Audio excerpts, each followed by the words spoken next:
Hi guys, देखिए हम railway में जो ग्रुप डी में क्वेश्चन पूछे गए हैं प्रीवियस ईयर में, उनको हम सॉल्व करते हैं। और ठीक है, इनको आगे कंटिन्यू करते हैं। देखिए हमारा आज क्वेश्चन है पहला हमारा। देखिए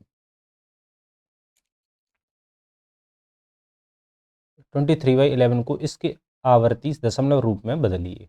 ठीक है, जब भी इस टाइप का क्वेश्चन आए तो देखिए क्या करना है। इसको हम क्या करेंगे, 23 को 11 से डिवाइड करना है। सिंपल, 11 दूनी 22। ठीक है, यहाँ 1 बचा। ठीक है, यहाँ पॉइंट लगाएंगे, एक जीरो आएगा। डबल जीरो लगाते तो एक हमें यहाँ जीरो लेना पड़ता है 9 बार। देखो 9 बार जाएगा ये। तो सेम ऐसे ही होगा, देखो यहाँ भी यही आएगा 0 9, ऐसे रिपीट होता जाएगा। तो जो चीज़ रिपीट होती है उसको हम क्या बोलते, ये क्या हो रहा है, बार बार रिपीट हो रही थी, इसको हम बार से डिनोट कर देते। तो इसका क्या आ जाएगा, करेक्ट आंसर आ जाएगा, इसका पहला वाला आंसर आ जाएगा। ठीक है, देखिए नए क्वेश्चन पे आते हैं। देखिए यदि एक वर्ग की भुजा 5x - 8 सेंटीमीटर है तो वर्ग का क्षेत्रफल बताना है हमें। तो हमें पता है वर्ग का क्षेत्रफल क्या होता है, तो वर्ग का क्षेत्रफल होता है भुजा का स्क्वायर। ठीक है, एरिया ऑफ स्क्वायर। ठीक है, वर्ग का क्षेत्रफल क्या होता है, भुजा का स्क्वायर या साइड का स्क्वायर। ठीक है, तो हम इसका क्या करेंगे, देखो स्क्वायर कर देंगे। तो 5x - 8 का होल स्क्वायर, तो ये कितना हो जाएगा, देखो ये स्क्वायर मतलब 25x² प्लस 8 का करेंगे तो क्या हो जाएगा 64, माइनस ये कितना हो जाएगा, देखो 8 पंच 40, 40 दूनी 80, माइनस 80x। तो इसका करेक्ट आंसर देखो हमें ऑप्शन में दिख जाएगा। तो इसका ऑप्शन में दिख रहा है, देखो ये वाला है आंसर इसका। तो प्लस ये 64 हम बाद में कर देंगे ना, इसको 80x यहाँ आ जाएगा। तो इसका करेक्ट आंसर हो जाएगा तीसरा वाला। देखिए नेक्स्ट क्वेश्चन पे आते हैं। द्विघात समीकरण x² plus x minus 2 equal to 0 के मूल हैं। तो देखो इसमें जो भी इसके गुणनखंड आते हैं वो इसके मूल होंगे। ठीक है, तो x² plus x minus 2 equal to 0। तो इसमें क्या हो जाएगा, देखो x²। तो क्या आना चाहिए, देखो मल्टीप्लाई मल्टीप्लाई करने पर 2 आना चाहिए, और घटाने जोड़ने पर यहाँ प्लस बनाना चाहिए। तो हम क्या करेंगे, यहाँ लेंगे 2x माइनस एक्स, मतलब 2 और 1, ऐसे दो डिजिट बनेंगे 1। ठीक है, मल्टीप्लाई करने पर क्या आ जाएगा 2, और इसको घटाने पर क्या आ जाएगा 1। ठीक है, तो देखो यहाँ क्या आ जाएगा x अपन x प्लस 2, यहाँ पर लिखना है हमें -2 इक्वल टू 0। ठीक है, तो यहाँ 2 आ जाएगा, और यहाँ हम लेंगे -1 कॉमन, तो ये हो जाएगा x प्लस 2। तो हमारे क्या आ जाएंगे मूल, एक आ जाएगा हमारा x -1 इसका गुणनखंड, और x प्लस 2। ठीक है, तो यहाँ से हम वैल्यू निकालेंगे तो x का मान 1 और -2। तो हमें यहाँ कहीं दिख रहा है 1 -2 इसका, तो ये वाला ऑप्शन में दिख रहा है। देखिए एक धनराशि को 4 वर्ष की अवधि के लिए प्रति वर्ष साधारण ब्याज की एक निश्चित दर पर निवेश किया गया। यदि प्रति वर्ष साधारण ब्याज की दर 2% अधिक होती तो निवेश की राशि इन 4 वर्षों में ब्याज के रूप में कुल 640 रुपये अधिक अर्जित करती है। तो देखो ब्याज दिया गया है हमें 640, निवेश की राशि। तो हम क्या रहता है, जब भी साधारण ब्याज वाला कॉन्सेप्ट रहता है तो इसमें हम क्या कहते हैं, ईयर और इसका मल्टीप्लाई कर दो दर का। तो कितना हो जाएगा, ये हो जाएगा हमारा 8%। 8% मतलब ये हमारा इंटरेस्ट है, तो 640 वैल्यू है। क्लियर, यहाँ से हमें क्या करेंगे 1% वैल्यू निकालेंगे, तो ये हो जाएगा 640/8। ठीक है, और हमें मूलधन निकालना है तो 100 का मल्टीप्लाई, तो यहाँ से हमें 100, तो हमारा 8 बार जाएगा, कितना आ जाएगा 8000 रुपये।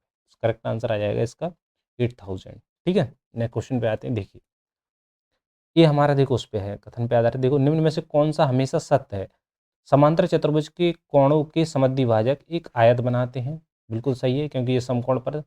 ठीक है, और एक समांतर चतुर्भुज एक समलंब है, तो ये भी इसकी वो वाला है। ठीक है, इसका भी स्टेटमेंट सही है। समचतुर्भुज के विकर्ण बराबर होते हैं और एक दूसरे को समकोण पर समद्विभाजित करते हैं। समकोण पर तो करते हैं लेकिन इनके विकर्ण बराबर नहीं होते हैं, तो इसका ए वाला, तो ए वाला हमारा रॉन्ग हो जाएगा। तो हमारा कौन सा सही हो जाए, ए और बी इस सेटिस्फाई कर रहे हैं, तो हमारा करेक्ट आंसर आ जाएगा तीसरा वाला।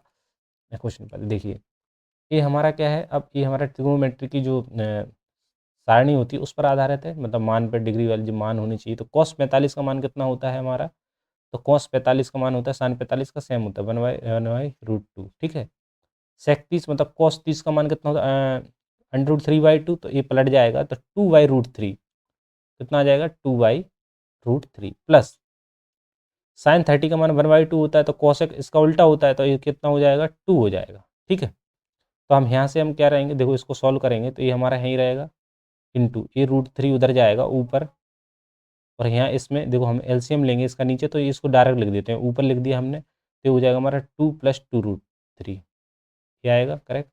ठीक है, तो ये हमारा कितना हो जाएगा √3 बाई यहाँ √2 और ये हमारा क्या लिखेगा 2 + 2√3।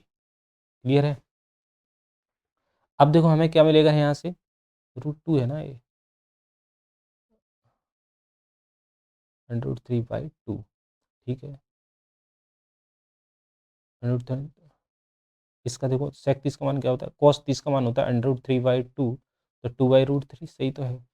ठीक है देखिए ये हमारा क्या हो जाएगा अब यहाँ से हम कॉमन निकालेंगे तो ये हो जाएगा हमारा √3 और यहाँ से हमें एक 2 निकलेगा कॉमन तो ये हो जाएगा हमारा 2√2 1 + √3 कहीं ऑप्शन में दिख रहा 2√2 1 + √3 पहले ही वाला इसका ऑप्शन दिख रहा है तो पहला हमारा करेक्ट हो जाएगा। ठीक है नेक्स्ट क्वेश्चन पर देखिए एक मानचित्र पर दो बिंदुओं के बीच की दूरी इतने सेंटीमीटर है तो मानचित्र का पैमाना 1 इतना है तो बिंदुओं के बीच की वास्तविक दूरी हमें बतानी है। तो देखो हमें इसमें क्या होता है 1 यूनिट का मान हमें दिया गया है एक का मान कितने के बराबर है इतना। ठीक है कितने जीरो हैं जो 2 5 है टोटल। ठीक है 5 हो गई। ठीक है एक का मान तो हमें 5 का निकालना है तो 5 सेंटीमीटर इंटू 5 एक इकाई का मान इतना है तो 5 इंटू तो कितना हो जाएगा ये 4000 इंटू 5 हो जाएगा 20। ठीक है और ये हमारे कितने हो जाएंगे टोटल 50।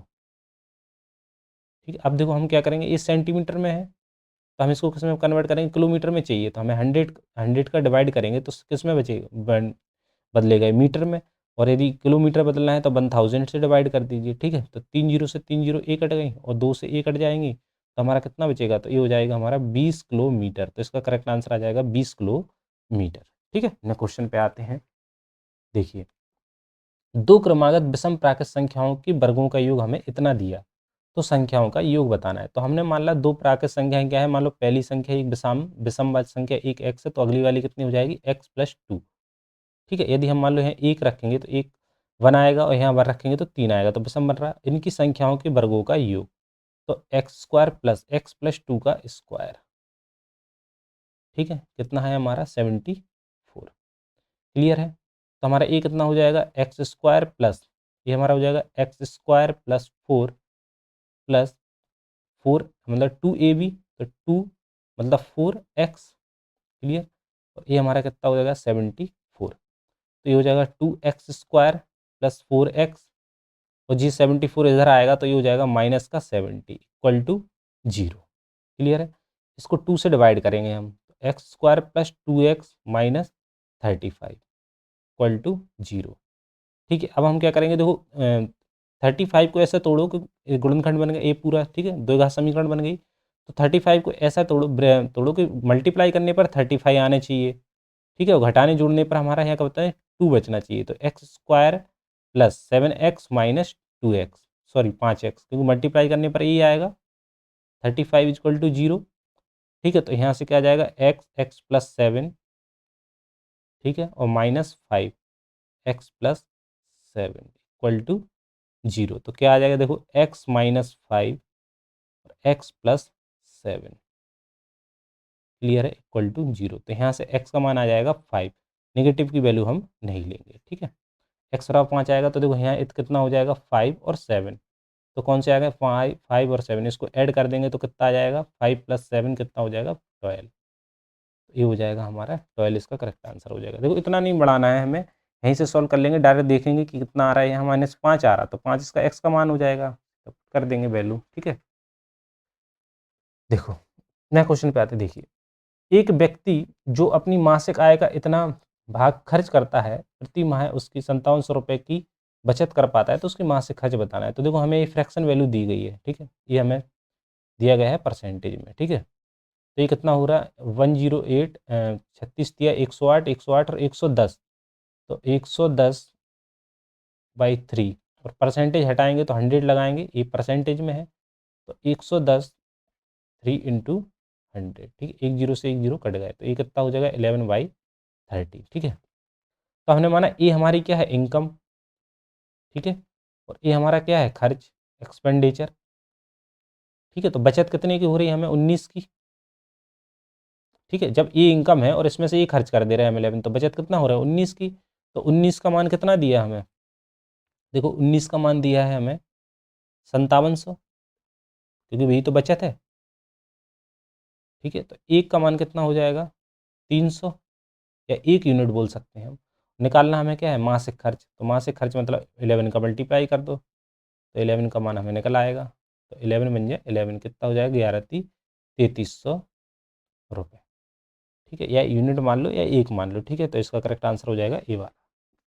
ठीक है, देखिए अब हमारा ये क्वेश्चन है, यदि 14:5 समानुपात 7:8। ठीक है, तो इसको हम कैसे लिखेंगे 14/बाई, और इसको हम हो जाएगा 7/8।